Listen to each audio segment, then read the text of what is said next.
This is Mr. Wesley, and I want to start with a scenario that almost everyone watching this has either lived through or caused, and most people have done both without ever realizing it. Someone wants to know if their partner still finds them attractive, so instead of asking, they mention that a coworker complimented them, and then watch closely for the reaction. Someone wants to know if their partner would notice their absence, so instead of asking, they go quiet for 2 days and wait to see who reaches out first. Someone wants to know if they can be vulnerable without being punished for it, so instead of simply being vulnerable, they create a small crisis and watch how it gets handled. This is testing. It is one of the most common behaviors in human relationships. It is almost universally denied by the people doing it, and it is almost never understood by the people receiving it.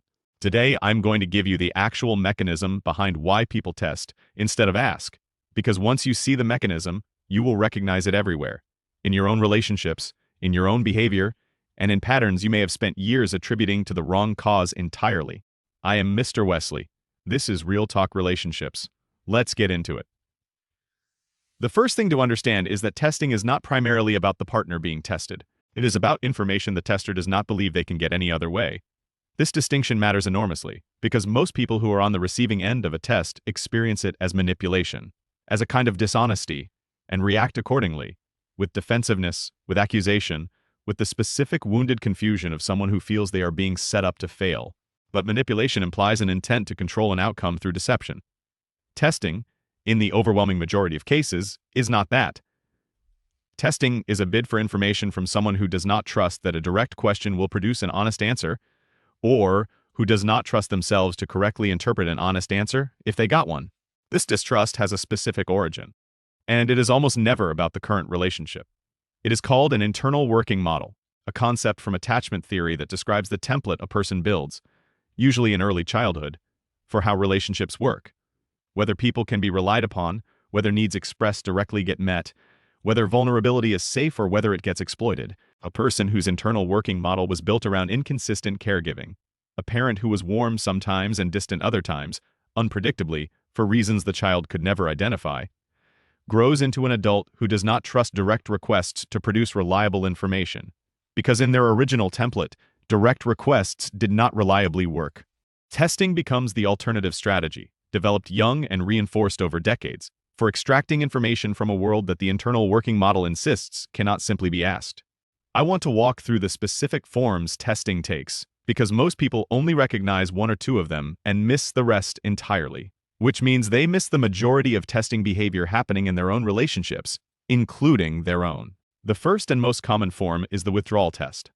This is the silence, the 2-day gap in communication, the sudden unavailability, deployed specifically to measure the partner's response. The underlying question is almost always some version of, "Do you notice when I'm gone? And do you care enough to close the gap?" What makes this test particularly damaging is that it almost never gets a clean result, because most partners on the receiving end do not recognize a test when they see one. They interpret withdrawal as genuine disinterest and respond by withdrawing themselves, which produces exactly the outcome the tester feared, not because it was true, but because the test itself manufactured the conditions for its worst-case result. The second form is the comparison test, and this is the coworker compliment example I opened with. The underlying question is, am I still desirable to you specifically, and will you notice if someone else finds me desirable? This test is particularly common in longer relationships where the day-to-day routine has flattened the frequency of direct affirmation, and the person testing genuinely does not know, without external evidence, whether their partner's attraction is still active or has quietly become dormant. The third form is the crisis test, which is the most destructive of the three, and also the least consciously chosen. This is the manufactured emergency. The argument started over something minor, the sudden emotional collapse over a small disappointment, deployed to answer the question, if I show you the intensity of what I actually feel, will you stay? Or will this be the thing that finally proves I am too much? People who run crisis tests are almost always people who were, at some point, directly told or indirectly taught that their full emotional intensity was unwelcome, and the test is not designed to produce chaos for its own sake. It is designed to find the edge of what the relationship can hold, because the tester does not believe they can find that edge by simply asking. Daniel is a case I want to bring in here, because his pattern illustrates something most people miss about testing. It can run for years without either partner naming it. Daniel's partner had a habit, several times a year, of suddenly and without explanation becoming cold and distant for a period of days. Daniel spent the first 2 years of the relationship interpreting this as evidence that something was fundamentally unstable about his partner, and privately began preparing himself for an eventual end he assumed was inevitable. It was only in year 3, during a conversation neither of them expected to become significant, that his partner admitted the coldness always followed moments of real closeness. A vulnerable conversation, a declaration of love, a milestone that felt significant. Every time the relationship deepened, she tested whether the depth was real by withdrawing and watching whether Daniel would still be there when she returned. She had done this in every relationship she had ever had, and every previous partner had eventually left during one of the withdrawal periods, which she had experienced not as confirmation that the test was flawed, but as confirmation that the test was necessary and had, once again, correctly identified someone who would not stay. Daniel almost became partner number 6 in that pattern. He stayed, not because he understood the mechanism at the time, but because he happened to be patient during exactly the window that mattered. This is the 4th element I want to give you, because it explains why testing is so corrosive. Even when it originates from real pain rather than manipulation, testing behavior tends to produce confirmation bias in exactly the direction the tester fears most. A person who tests whether they will be abandoned, through withdrawal or crisis or any other mechanism, is running an experiment with a strong likelihood of a specific failure mode. Because most partners, untrained in what is actually happening, respond to withdrawal with their own withdrawal, and respond to manufactured crisis with exhaustion or retreat. The test does not neutrally measure whether abandonment is coming.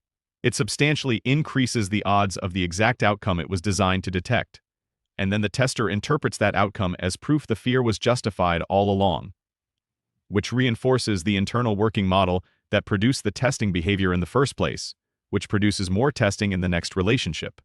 This is how a pattern formed in childhood, correct or not for its original context, becomes a self-fulfilling mechanism that follows a person through every subsequent relationship until something interrupts the loop. I want to be precise about what this means and does not mean, because it would be easy to walk away from this believing that testing is simply something that happens to a person, something they bear no responsibility for. That is not accurate. The internal working model explains where the behavior comes from. It does not excuse the behavior from scrutiny, and it does not mean the partner on the receiving end of years of testing owes unlimited patience while someone else's unprocessed history plays out on them repeatedly. Understanding the mechanism is not the same as accepting the cost of it indefinitely.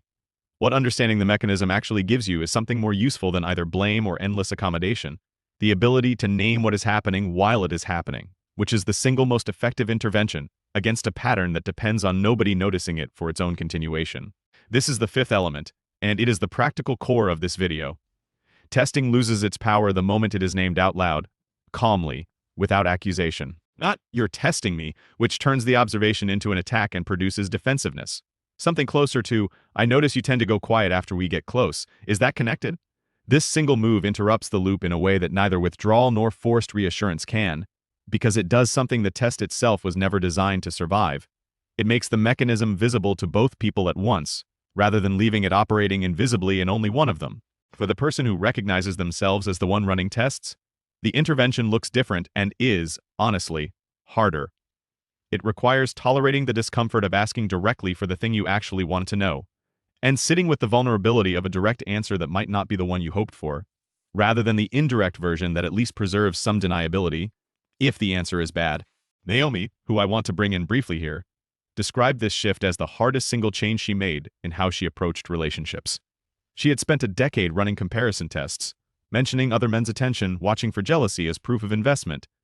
And the first time she tried simply asking her partner directly whether he still found her attractive, she said it felt more exposed than any of the indirect tests ever had, specifically because there was no plausible deniability left if the answer disappointed her.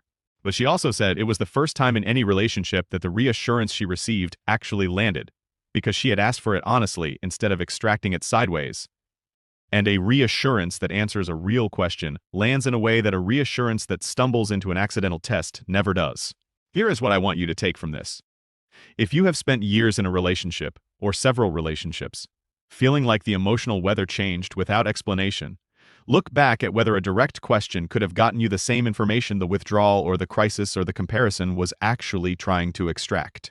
And if you recognize the testing pattern in yourself, understand that the discomfort of asking directly is not evidence that asking directly is the wrong move. It is evidence that you are doing something your internal working model was never built to trust, which is exactly why it is the thing most likely to finally produce a different result than the one you have been unconsciously rehearsing for years. The people who break this pattern are not the people who stop needing reassurance. Everyone needs reassurance. They are the people who stop believing that the only way to get an honest answer is to make the question impossible to refuse to answer honestly. That belief was formed somewhere real. It does not have to be permanent. Please subscribe to Real Talk Relationships for weekly breakdown.